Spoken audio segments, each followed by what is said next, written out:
tight लियो अगाडिबाट लियो उहाँको मुन्टा फ्रन्ट लियो यही रियाक्सन गर्नु तपाईँ डाइरेक्ट बोलिराख्नुहोस् है तपाईँले के भने होल्डर बोल्नु हेरेको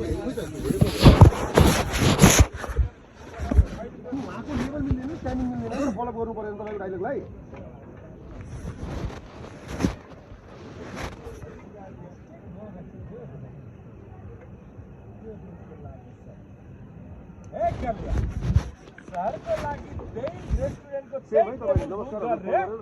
आज मेरो तर्फबाट पार्टी भइहाल्यो मैले केही गर्नु पर्ने ओके रियाक्सन डाइरेक्टसम्म तपाईँ रियाक्सनमा दिनु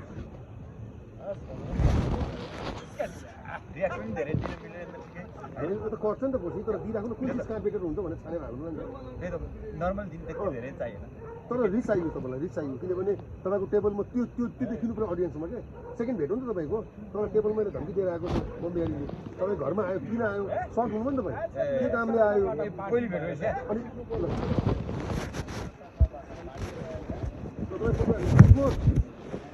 यहीँबाट होइन सेम तपाईँको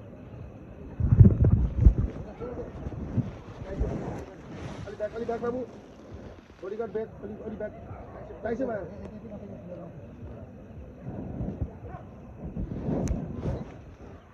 रोल एक्सन नमस्कार हाकिम साहब बोल्यो होल्ड नबोल्यो फोन भन्नु भन्नु तपाईलाई मैले कहाँ हेरेछु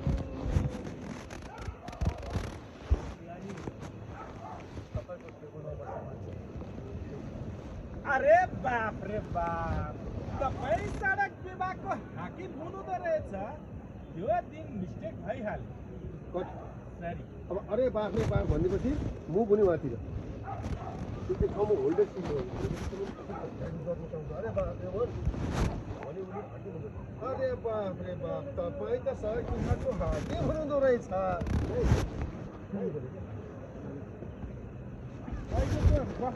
त्यो भन्दा फलो गर्नु त्यो बसेन सर्ट आयो अब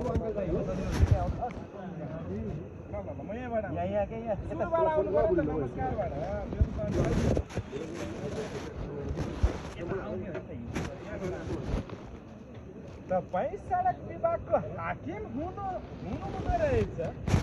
मिस्टेक भयो त्यो दिनको लागि मिस्टेक भयो हजुर त्यो दिनको लागि सर त्यही ट्रेनिङमै छु सुरुदेखि गर्नु पर्यो होइन बाबु यताको यो बेन्च आइरहेको छ यो बेन्च आइरहेको छ यो बेन्च निकाल है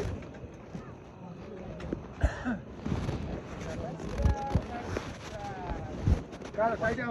टाइटै आओस् मतलब छैन टाइटै आओस् अरे बाप रे बाप त्यहाँबाट फ्रेमिङ भइहाल्छ नि त उसले फ्रेमिङ हुन्छ फोकस मिलाऊ बेला फोकस मिलाऊ अब अगाडि मिड फोकस मिलाऊ न कहाँबाट इचिङ हुन्छ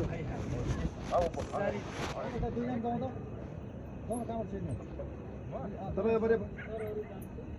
तपाईँ सडक विभागको त्यहाँबाट मोसन आइसक्यो यो मोसनमै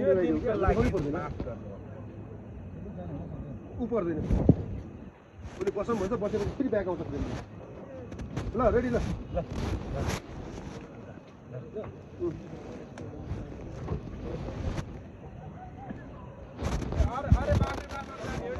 अरे बाफ रे बाफ भनेपछि तपाईँ स्टार्ट गरिहाल्ने आयो भन्छु मेरो त रियाक्सन मात्रै है